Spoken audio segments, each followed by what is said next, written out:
दोस्तों, व्रतों में एकादशी का व्रत सबसे अधिक महत्वपूर्ण माना जाता है। एकादशी का व्रत करने से मनुष्य के समस्त पापों का नाश होता है। आज हम पुत्रदा एकादशी का महात्मा आपको सुनाएंगे। श्रावण माह की शुक्ल पक्ष की एकादशी को पुत्रदा एकादशी कहा जाता है। इस वर्ष यह एकादशी 15 अगस्त को सुबह 10:26 पर प्रारंभ हो रही है। वहीं यह तिथि 16 अगस्त को सुबह 09:39 तक रहने वाली है।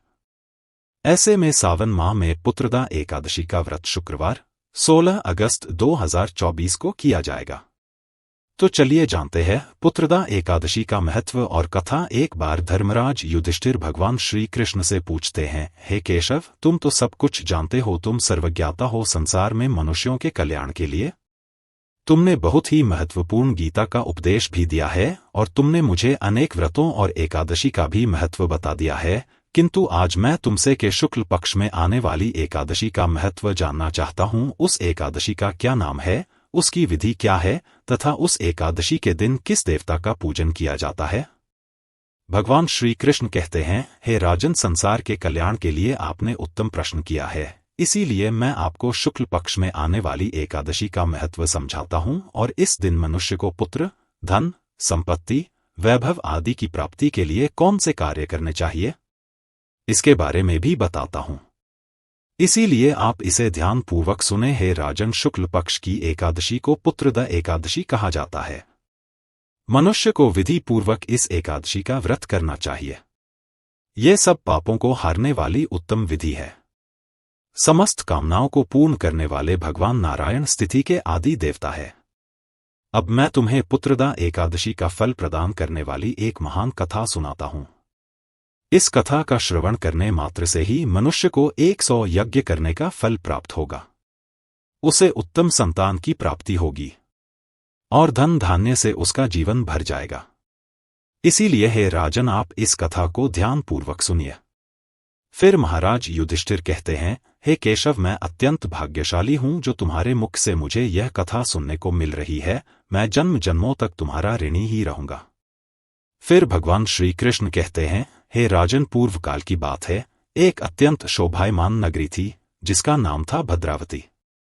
ये नगरी धन धान्य से भरपूर धार्मिक लोगों से व्यक्त हुआ करती थी।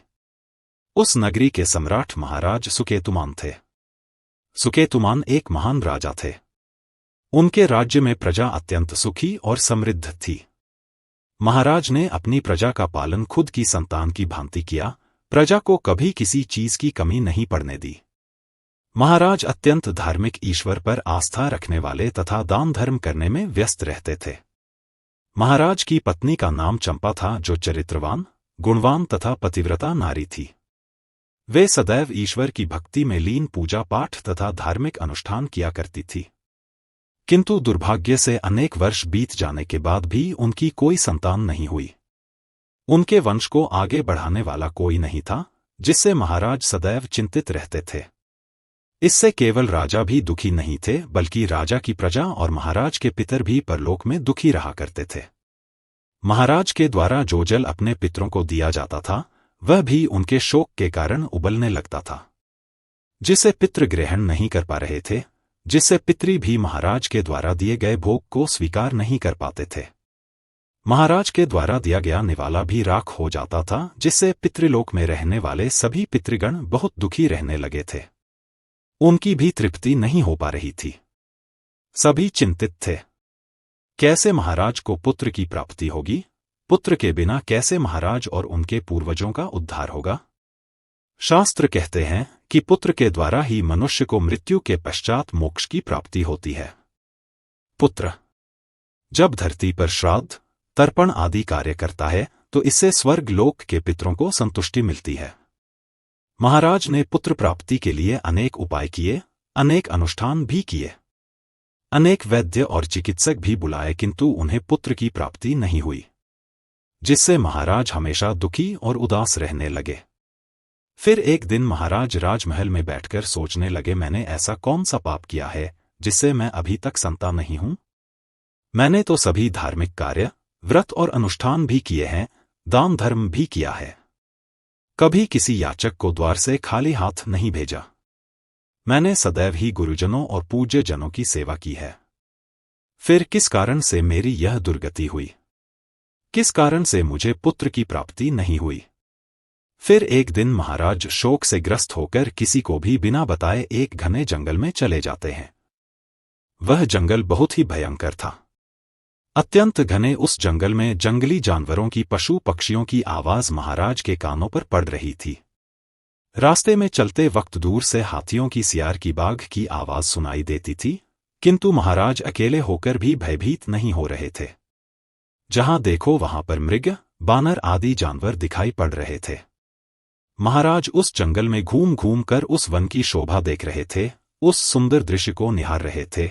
उस जंगल में घूमते घूमते दोपहर हो गई। फिर महाराज को भूख और प्यास सताने लगी। वे जल की खोज में वन में ही इधर उधर भटकने लगे। चलते चलते महाराज उस वन के बहुत अंदर तक चले गए। फिर उन्हें उस स्थान पर एक अत्यंत रहस्यमय और सुंदर सरोवर दिखाई पड़ा। उस सरोवर के पास एक बहुत ही सुंदर आश्रम था, जिसमें ऋषि मुनि निवास करते थे। जैसे ही राजा ने उस आश्रम की ओर देखा तो उन्हें कुछ शुभ संकेत दिखाई पड़े। उनकी दाहिनी आंख और दाहिना हाथ फड़कने लगा, जो कि उत्तम फल की सूचना दे रहा था। फिर महाराज की दृष्टि उस स्थान पर पड़ी जहां सरोवर के तट पर वृक्ष के नीचे कुछ मुनि वेदों का पठन कर रहे थे। इस अत्यंत सुंदर दृश्य को देखकर महाराज को बड़ी प्रसन्नता हुई। वे अति विलंब न करते हुए शीघ्रता से उन मुनियों के पास चले गए और उनके सामने जाकर खड़े हो गए और जमीन पर बैठकर उनकी वंदना करने लगे। उन्हें बारंबार नमस्कार करने लगे। जब महाराज ने उन मुनियों को बारंबार दंडवत किया, तब वे मुनि बोले, हे राजन, हम आपकी विनम्रता से अत्यंत प्रसन्न हैं। आप किस कारण से इस घोर वन में चले आए हैं? आप अभी भी जवान हैं। इस उम्र में आपको राजपाट का त्याग करके वन में जाना शोभा नहीं देता। तब महाराज बोले, हे महात्माओं, आपको प्रणाम है। मैं भद्रावती नगरी का नरेश सुखितमान हूं। मैं भूख और प्यास से व्याकुल होकर जंगल में भटकता हुआ इस स्थान पर आया हूं, तो मुझे यह अत्यंत सुंदर सरोवर दिखाई पड़ा। ये मेरा सौभाग्य है कि आप महात्माओं के मुझे दर्शन हुए हैं।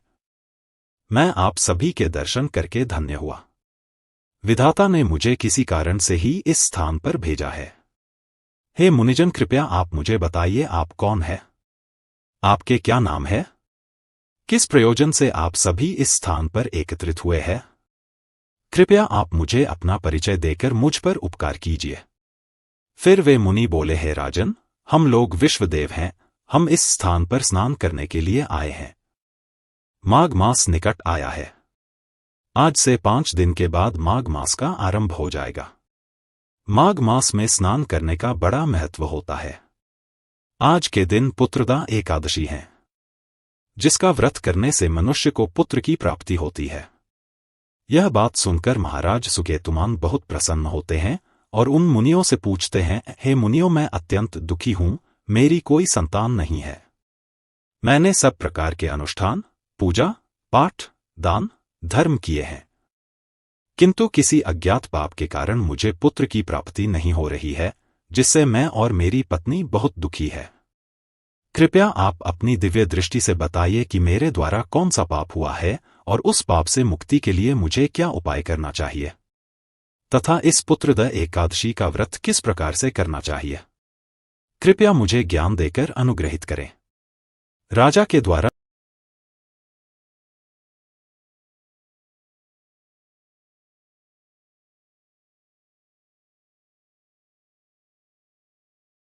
आपके पूर्व जन्म के दोष के कारण लगा है। पूर्व जन्म में आप एक दूसरों का धन चूसने वाले वैश्य थे। आप धोखे से दूसरों का धन हड़प लेते थे।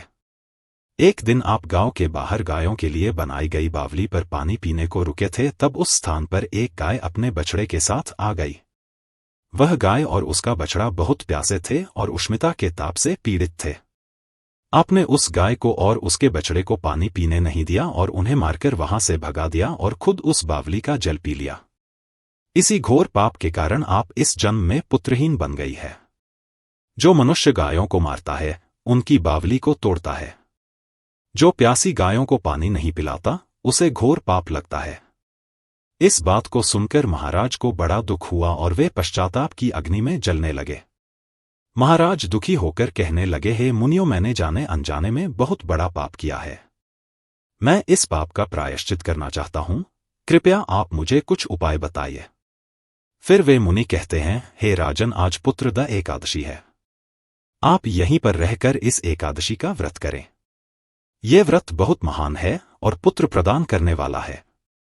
इस व्रत की तीनों लोकों में ख्याति है। आज तुम इस व्रत का पालन करो और हमारे आश्रम में स्थित गायों की सेवा करो, उनकी पूजा करो तथा उन्हें भोजन कराओ और भगवान विष्णु के प्रसाद को ग्रहण करो, तुम्हें अवश्य पुत्र प्राप्त होगा। महाराज ने फिर वैसा ही किया। उन्होंने मुनियों का कहना मानकर श्रद्धापूर्वक व्रत का पालन किया। आश्रम में स्थित गायों की सेवा की, उन्हें हरा चारा खिलाया और उनका पूजन किया। उन मुनियों के उपदेश का विधि पूर्वक पालन करके उन्होंने पुत्रदा एकादशी का अनुष्ठान किया। फिर द्वादशी को पारण करके मुनियों के चरणों में मस्तक झुकाकर उन्हें बारंबार प्रणाम किया। इस प्रकार से पुत्रदा एकादशी का व्रत करने से तथा इस दिन गायों की सेवा करने से, उन्हें चारा खिलाने से राजा के सभी पाप नष्ट हो गए और महाराज लौटकर अपने महल में आ गए। महाराज को देखकर रानी भी अत्यंत प्रसन्न हुई। फिर रानी ने कुछ ही दिनों में गर्भ धारण किया। प्रसव काल आने पर राजा के पुण्य कर्म के प्रभाव से उन्हें एक अत्यंत तेजस्वी पुत्र हुआ, जिसने आगे चलकर अपने गुणों से पिता को संतुष्ट किया। महाराज के पितृ भी इस घटनाक्रम को देख रहे थे। वे भी बहुत संतुष्ट हुए और भगवान विष्णु को बारंबार धन्यवाद देने लगे। भगवान श्री कृष्ण युधिष्ठिर से कहते हैं, हे राजन, इसीलिए मनुष्य को पुत्रदा एकादशी का व्रत अवश्य करना चाहिए। मैंने समस्त मानव जाति के कल्याण के लिए इस व्रत का महात्मा आपको सुना दिया है। जो भी मनुष्य एकाग्रचित्त होकर पुत्रदा का व्रत करता है, वह इस लोक में पुत्र पाकर मृत्यु के पश्चात उत्तम गति को प्राप्त करता है। इस महात्मा को पढ़ने से और सुनने से 100 अग्निष्टोम यज्ञ का फल मिलता है। तो दोस्तों, आप सभी ने पुत्रदा एकादशी की इस महान कथा को ध्यानपूर्वक सुना है। इसीलिए आप सभी को मैं धन्यवाद देता हूं और आपके मंगल की कामना करता हूं। आपको यह कथा कैसी लगी? कमेंट करके जरूर बताएं। जानकारी अच्छी लगी तो वीडियो को लाइक जरूर करें। इस वीडियो को मित्र परिवारों के साथ शेयर करके इस कथा का प्रचार करें। इससे आपको बहुत पुण्य मिलेगा। साथ ही चैनल को सब्सक्राइब करें ताकि ऐसी ही आध्यात्मिक जानकारी आपको प्राप्त हो सके। आप सभी का धन्यवाद।